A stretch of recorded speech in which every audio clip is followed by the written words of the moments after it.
नमस्कार। आज की इस खास चर्चा में आपका स्वागत है। आज हम 24 अक्टूबर 2025 की शाम की कुछ अहम खबरों पर नज़र डालेंगे। हमारे पास कई स्रोत हैं, न्यूज़ रिपोर्ट्स हैं, सरकारी विज्ञप्तियां हैं, और हमारा मकसद है कि इन सब सुर्खियों से जो महत्वपूर्ण बातें हैं, जो अंतर्दृष्टि है, उसको निकाला जाए। तो आज हमारे पिटारे में काफ़ी कुछ है। बिहार चुनाव की गहमागहमी है, रक्षा क्षेत्र में कुछ बड़े फैसले हुए हैं, फिर भारत भूटान सीमा वार्ता पर भी बात करेंगे, जीएसटी में कुछ बदलाव हुए हैं वो भी देखेंगे, और हाँ, रूस पर लगे प्रतिबंधों और क्रिकेट जगत की हलचल पर भी नजर डालेंगे। मतलब घरेलू राजनीति से लेकर अंतर्राष्ट्रीय मसले और खेल, सब कुछ है। ठीक है, तो चलिए इसे खोलते हैं। शुरुआत करते हैं बिहार चुनाव से। माहौल बिल्कुल गरमाया हुआ है। प्रधानमंत्री नरेंद्र मोदी ने भाजपा कार्यकर्ताओं से बात की, मेरा बूथ सबसे मजबूत कार्यक्रम में। उन्होंने कहा कि देश तेजी से विकास कर रहा है और बिहार भी इस सफर में कंधे से कंधा मिलाकर चल रहा है। उनका जोर इस बात पर था कि केंद्र और राज्य दोनों जगह जब स्थिर सरकार होती है तो विकास कार्य ठीक से चलते हैं। स्थिरता होने पर विकास तेज होता है। प्रधानमंत्री ने यह भी कहा कि बिहार की जनता किसी भी हालत में वो जिसे जंगल राज कहते हैं उसको वापस नहीं आने देना चाहती, और 2014 में डबल इंजन सरकार आने के बाद उनके अनुसार बिहार के विकास कार्यों में नई गति आई है और भविष्य के लिए एनडीए का लक्ष्य है बिहार को टेक्नोलॉजी का हब बनाना। हाँ, प्रधानमंत्री का ये जो संबोधन है, ये चुनावी अभियान के लिहाज से देखा जाए तो बहुत महत्वपूर्ण है। इसमें देखिए, स्थिरता और विकास पर जोर है, और साथ ही पिछली सरकारों के दौर, जिसे उन्होंने जंगल राज कहा, उसका जिक्र करके एक तरह की तुलना पेश की गई है वोटर्स के सामने। बिल्कुल, एक नैरेटिव सेट करने की कोशिश। हाँ, और ये सिर्फ बिहार की बात नहीं है, ये उस राष्ट्रीय सोच से भी जुड़ता है जहां केंद्र सरकार एक मजबूत और लगातार चलने वाली सरकार को आर्थिक तरक्की की गारंटी की तरह देखती है। अब देखना यह है कि बिहार के जो स्थानीय मुद्दे हैं, उनके बीच वोटर्स इस राष्ट्रीय अपील से कितना जुड़ पाते हैं। दूसरी तरफ जो महागठबंधन है, जिसमें मुख्य रूप से आरजेडी और कांग्रेस हैं, उन्होंने अपना मुख्यमंत्री पद का उम्मीदवार घोषित कर दिया है। वो हैं आरजेडी नेता तेजस्वी प्रसाद यादव, और इसका ऐलान कांग्रेस के पर्यवेक्षक अशोक गहलोत, जो राजस्थान के पूर्व मुख्यमंत्री भी हैं, उन्होंने पटना में एक प्रेस कॉन्फ्रेंस में किया। साथ ही वीआईपी पार्टी यानी विकासशील इंसान पार्टी के प्रमुख मुकेश सैनी को उप मुख्यमंत्री पद का उम्मीदवार बनाया गया है। और यहाँ एक और दिलचस्प बात हुई है। दूसरे चरण के लिए नामांकन वापस लेने की जो समय सीमा थी वो खत्म हो गई है, और खबर है कि महागठबंधन के कई उम्मीदवारों ने पर्चे वापस ले लिए हैं। जैसे मधुबनी के बाबू बराही में वीआईपी की उम्मीदवार ने आरजेडी उम्मीदवार के समर्थन में नाम वापस लिया। नवादा के वारिसलीगंज में कांग्रेस के उम्मीदवार ने आरजेडी के लिए, और कटिहार के प्राणपुर में भी कांग्रेस ने आरजेडी की उम्मीदवार के समर्थन में नाम वापस लिया है। अच्छा, तो तेजस्वी यादव को चेहरा बनाने से महागठबंधन साफ तौर पर एक युवा नेतृत्व और शायद बदलाव का संदेश देना चाह रहा है। हाँ, लगता तो यही है। और ये जो नामांकन वापसी हुई है, ये दिखाती है कि गठबंधन के अंदर वोटों का बंटवारा रोकने की पूरी कोशिश हो रही है, ताकि जो मुख्य प्रतिद्वंद्वी हैं उनसे सीधा मुकाबला हो सके। ये एक सोची समझी रणनीति लगती है, पर सवाल ये भी उठता है कि क्या इस तरह के तालमेल से जमीनी स्तर पर कार्यकर्ताओं में कोई कंफ्यूजन तो नहीं होगा? हाँ, ये भी देखने वाली बात होगी। और चुनाव प्रचार तो जोरों पर है ही। एनडीए की तरफ से मुख्यमंत्री नीतीश कुमार, जो जेडीयू से हैं, और भाजपा के राष्ट्रीय अध्यक्ष जेपी नड्डा दोनों रैलियां कर रहे हैं। नड्डा ने फिर वही बात दोहराई कि भाई एनडीए ने बिहार को विकास की मुख्य धारा में लाया है, और कहा कि विकास शब्द तेजस्वी यादव के मुंह से शोभा नहीं देता, क्योंकि उनके माता पिता लालू प्रसाद और राबड़ी देवी के शासनकाल में लोगों ने कथित तौर पर उत्पीड़न झेला है। उधर महागठबंधन के मुख्यमंत्री उम्मीदवार तेजस्वी यादव कह रहे हैं कि बिहार की जनता की सेवा करना उनका जुनून है, और उन्होंने राज्य के विकास का पूरा रोडमैप तैयार कर लिया है। कांग्रेस नेता अशोक गहलोत ने कहा कि पिछली बार गठबंधन अल्प से, मतलब बहुत कम अंतर से चूक गया था, लेकिन इस बार सत्ता में वापसी करेगा। इनके अलावा लोजपा रामविलास के अध्यक्ष चिराग पासवान और जन स्वराज पार्टी के संस्थापक प्रशांत किशोर भी मैदान में हैं।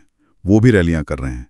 तो मुकाबला काफी दिलचस्प हो गया है। तो बिहार में अगर हम देखें तो कहानी एकदम साफ है।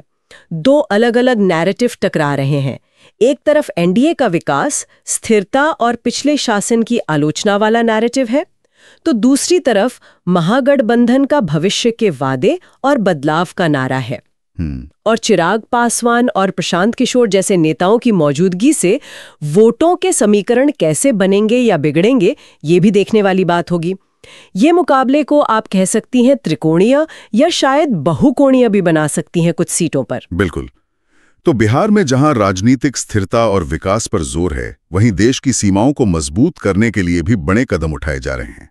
रक्षा मंत्री राजनाथ सिंह की अध्यक्षता में रक्षा अधिग्रहण परिषद यानी DAC की बैठक हुई और इसमें सशस्त्र बलों की क्षमता बढ़ाने के लिए करीब 97,000 करोड़ रुपए के प्रस्तावों को मंजूरी दी गई है। ये तो बहुत बड़ी रकम है। हाँ, ये रकम वाकई काफी बड़ी है और ये दिखाती है कि रक्षा तैयारियों पर सरकार का कितना फोकस है। इसमें भारतीय सेना के लिए कई जरूरी चीजें शामिल हैं, जैसे नाग मिसाइल सिस्टम। ये टैंकों को निशाना बनाने वाली मिसाइलें हैं। इससे सेना की मारक क्षमता बढ़ेगी। अच्छा। फिर है ग्राउंड बेस्ड मोबाइल ईलिंट सिस्टम। ईलिंट मतलब इलेक्ट्रॉनिक इंटेलिजेंस। आसान भाषा में कहें तो ये सिस्टम दुश्मन की बातचीत, उनके रडार सिग्नल, इन सब को पकड़ने और समझने में मदद करेगा। इंटेलिजेंस। हाँ, आजकल लड़ाई सिर्फ हथियारों से नहीं, जानकारी से भी लड़ी जाती है, तो ये बहुत अहम है। और मटेरियल हैंडलिंग क्रेन वाले हाई मोबिलिटी व्हीकल्स का भी जिक्र है। बिल्कुल, ये गाड़ियां सेना के सामान को, भारी सामान को भी मुश्किल इलाकों में तेजी से लाने ले जाने में मदद करेंगी। मतलब लॉजिस्टिक्स बेहतर होगा। ठीक। और इसके साथ ही एक नई रक्षा खरीद नियमावली यानी DPM 2025 भी जारी की गई है। ये अगले महीने की 1 तारीख से लागू होगी। बताया जा रहा है कि इससे तीनों सेनाओं और रक्षा मंत्रालय के जो दूसरे प्रतिष्ठान हैं, उनके द्वारा लगभग 1 लाख करोड़ रुपए की जो सालाना राजस्व खरीद होती है, वो आसान हो जाएगी। 1 लाख करोड़। जी। उम्मीद है कि इससे खरीद प्रक्रिया में जो लाल फीताशाही होती है वो कम होगी, तेजी आएगी और पारदर्शिता भी बढ़ेगी। और ये आत्मनिर्भर भारत की दिशा में भी एक कदम हो सकता है अगर इसमें घरेलू कंपनियों को प्राथमिकता दी जाती है। सही कहा। रक्षा तैयारियों के साथ साथ पड़ोसियों से रिश्ते भी बहुत अहम हैं। भारत और भूटान के बीच थिम्पू में सीमा प्रबंधन और सुरक्षा पर 14वीं बैठक हुई है। ये 16-17 अक्टूबर को हुई थी। इसमें द्विपक्षीय सुरक्षा सहयोग, सीमा प्रबंधन से जुड़े मुद्दे और एक दिलचस्प चीज, मोबाइल सिग्नल स्पिल ओवर, मतलब एक देश का सिग्नल दूसरे देश में चला जाता है, ऐसे मसलों पर भी बात हुई। साथ ही एकीकृत चेकपोस्ट बनाने और सीमा स्तंभों के रखरखाव जैसे मुद्दों की भी समीक्षा की गई। भारतीय प्रतिनिधिमंडल का नेतृत्व सीमा प्रबंधन विभाग के सचिव डॉक्टर राजेंद्र कुमार ने किया। देखिए, भारत भूटान रिश्ते हमेशा से बहुत खास रहे हैं, संवेदनशील भी, और सीमा प्रबंधन का रणनीतिक महत्व तो है ही, खासकर अगर हम चीन फैक्टर को ध्यान में रखें। हाँ, वो तो है। और ये जो मोबाइल सिग्नल स्पिलओवर जैसी बातें हैं, सुनने में शायद छोटी लगे, पर ये सीमावर्ती इलाकों में रहने वाले लोगों के लिए रोजमर्रा की परेशानी बन सकती हैं। और सुरक्षा के लिहाज से भी इस पर ध्यान देना जरूरी है। बातचीत में एकीकृत चेकपोस्ट बनाने और सीमा स्तंभों के रखरखाव जैसे मुद्दे शामिल होना ये दिखाता है कि दोनों देश सीमा को सुरक्षित और व्यवस्थित रखने के लिए मिलकर काम कर रहे हैं। चलिए, अब जरा अर्थव्यवस्था और आम आदमी से जुड़ी कुछ बातों पर आते हैं। जी। GST यानी वस्तु एवं सेवा कर, इसको लेकर 22 सितंबर से एक GST बचत उत्सव चल रहा है। इसी कड़ी में एक रिपोर्ट ऑटोमोबाइल सेक्टर में हुए बदलावों पर है। यहाँ बात वाकई दिलचस्प हो जाती है। GST दरों में कुछ कटौती की गई है, जैसे 350 सीसी तक के जो दोपहिया वाहन है, मोटरसाइकिल या स्कूटर, उन पर टैक्स 28% से घटाकर 18% कर दिया गया है। ये तो बड़ी राहत की बात लग रही है। हाँ, बिल्कुल। इससे 2 व्हीलर सस्ते होने की उम्मीद है। साथ ही खेती में काम आने वाले ट्रैक्टर जिनका इंजन 1800 सीसी से कम है, उन पर GST अब 12% की जगह सिर्फ 5% लगेगा। अच्छा, 5%। जी, सिर्फ 5%। ये तो सीधे सीधे किसानों को फायदा पहुंचाएगा। और 10 से ज्यादा सीटों वाली जो बसें होती हैं उन पर भी GST घटाकर 18% कर दिया गया है। शायद पब्लिक ट्रांसपोर्ट को बढ़ावा देने के लिए कदम उठाया गया है।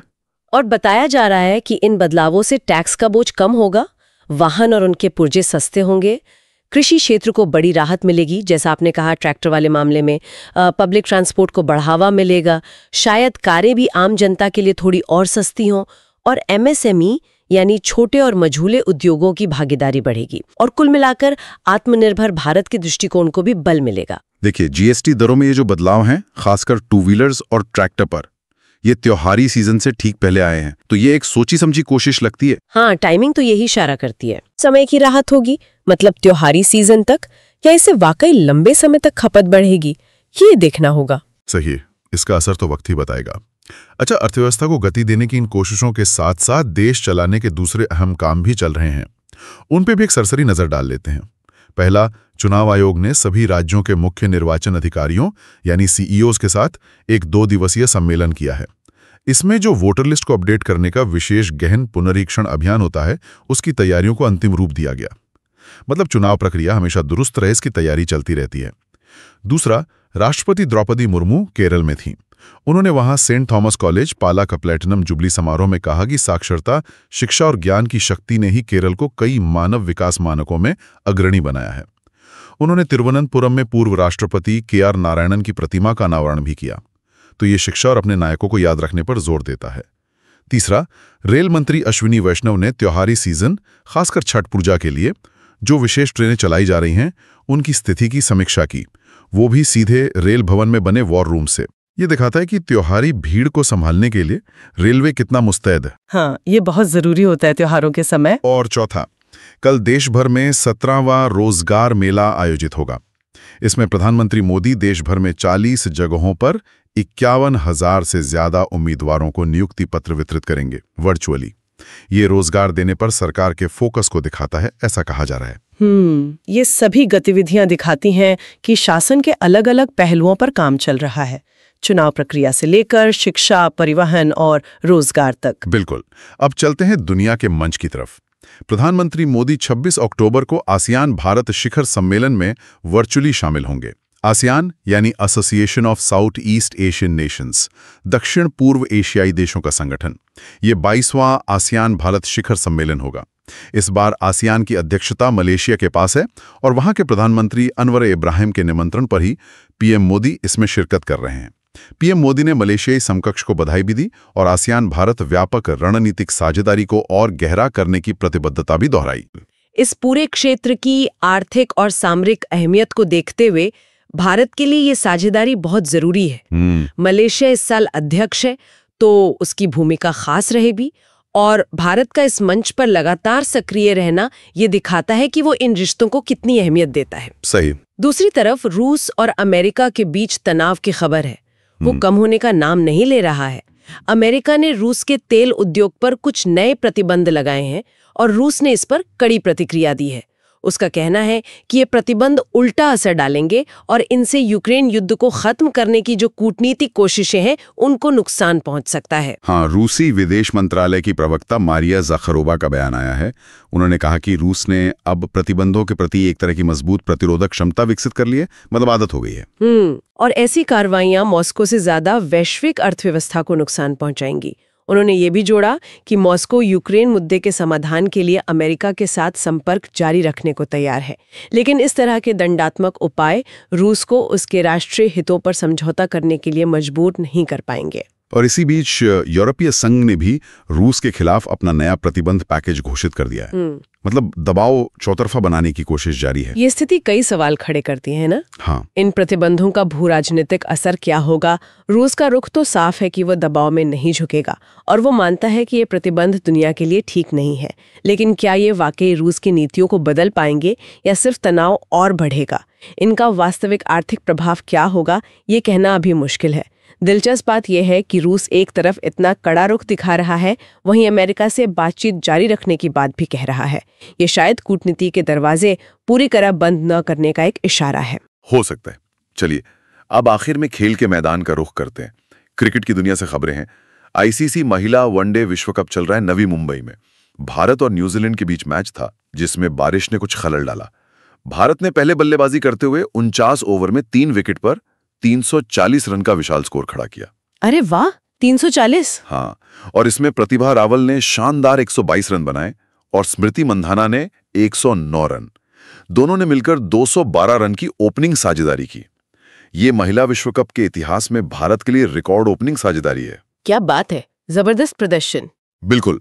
फिर बारिश की वजह से ओवर घटाकर 44 कर दिए गए और न्यूजीलैंड के लिए डीएलएस मेथड के हिसाब से 44 ओवर में 325 रन का संशोधित लक्ष्य रखा गया। डीएलएस मतलब डकवर्थ-लुईस्टन नियम, जो बारिश से प्रभावित मैचों में इस्तेमाल होता है। जब ये रिपोर्ट आई उस समय न्यूजीलैंड का स्कोर 9 ओवर में 2 विकेट पे 51 रन था, तो मैच काफी रोमांचक स्थिति में था। वहीं पुरुषों के क्रिकेट से थोड़ी कह सकते हैं निराशाजनक खबर है। एडिलेड में दूसरा वनडे मैच हुआ ऑस्ट्रेलिया और भारत के बीच। इसमें ऑस्ट्रेलिया ने भारत को 2 विकेट से हरा दिया और इसी के साथ ऑस्ट्रेलिया ने 3 मैचों की सीरीज में 2-0 की अजय बढ़त बना ली है। महिला क्रिकेट में 212 रन की रिकॉर्ड साझेदारी तो वाकई काबिले तारीफ है। ये दिखाता है कि भारतीय महिला क्रिकेट किस तेजी से आगे बढ़ रहा है और विश्व कप जैसे बड़े मंच पर ऐसा प्रदर्शन टीम का हौसला बहुत बढ़ाएगा। हाँ, ये तो है। दूसरी ओर पुरुषों की टीम का ऑस्ट्रेलिया में सीरीज हार जाना, वो भी इस तरह जरूर चिंता की बात है। खासकर विदेशी पिचों पर प्रदर्शन को लेकर सवाल उठते हैं। बिल्कुल। तो आज हमने देखा बिहार चुनाव की सियासी खींचतान, पार्टियों की रणनीतियां, देश की रक्षा तैयारियों से जुड़े बड़े फैसले, पड़ोसी भूटान के साथ सीमा प्रबंधन पर बातचीत, जीएसटी में हुए बदलाव और उनके संभावित असर, अंतर्राष्ट्रीय मंच पर भारत की भूमिका जैसे आसियान में, वैश्विक तनाव खासकर रूस अमेरिका के बीच, और अंत में खेल के मैदान की कुछ झलकियां भी लीं। सच में काफी कुछ चल रहा है देश और दुनिया में। यहाँ एक विचारणीय बिंदु है जिस पर शायद सोचना चाहिए। एक तरफ हम देख रहे हैं कि बिहार जैसे राज्य में विकास और स्थिरता पर कितना जोर दिया जा रहा है, जो कि घरेलू जरूरत है। वहीं दूसरी तरफ रक्षा अधिग्रहणों पर भी भारी भरकम खर्च हो रहा है, जो देश की बाहरी सुरक्षा और रणनीतिक जरूरतों से जुड़ा है। तो आने वाले वर्षों में देश की ये जो घरेलू प्राथमिकताएं हैं और जो रणनीतिक जरूरतें हैं, ये दोनों एक दूसरे को कैसे प्रभावित करेंगी? क्या संसाधनों का बंटवारा और सरकार का ध्यान इन दोनों ही अहम क्षेत्रों के बीच सही संतुलन बना पाएगा? ये एक बड़ा सवाल है जिस पर शायद आगे भी नजर रखनी होगी। बिल्कुल सही कहा, एक बहुत ही जरूरी सवाल है ये। खैर, इस गहन चर्चा और विश्लेषण में हमारे साथ रहने के लिए धन्यवाद। अगली बार फिर मिलेंगे कुछ और नई खबरों और जानकारियों के साथ। तब तक के लिए इजाजत दीजिए। नमस्कार।